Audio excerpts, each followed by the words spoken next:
मुख्यमंत्री देवेंद्र फडणवीस यांचा dream project असणाऱ्या पंढरपूरच्या प्रस्तावित कॉरिडॉरच्या धसक्याने पहिला बळी गेला आहे।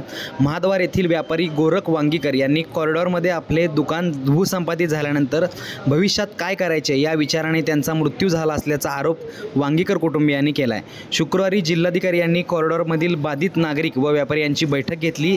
या बैठकीतही गोरख वांगीकर उपस्थित होते। या बैठकीनंतर संध्याकाळी व रात्री उशिरापर्यंत गोरख वांगीकर हे कॉरिडॉरच्या विचाराने चिंतेत होते। अखेर सकाळी त्यांचा हृदयविकाराच्या तीव्र झटक्याने मृत्यू झाला। माझं नाव सूरज गोरख वांगीकर।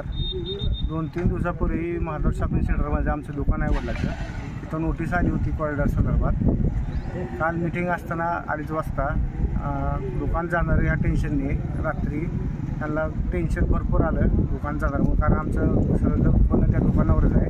रात्री 2-2:30 दरम्यान त्यांना त्रास व्हायला लागला श्वासोच्छ्वासाचा। 4 वाजता ॲडमिट केलं, त्यांना हृदयविकाराचा झटका आला आणि त्यांचं तिथं जागीच मृत्यू झाला।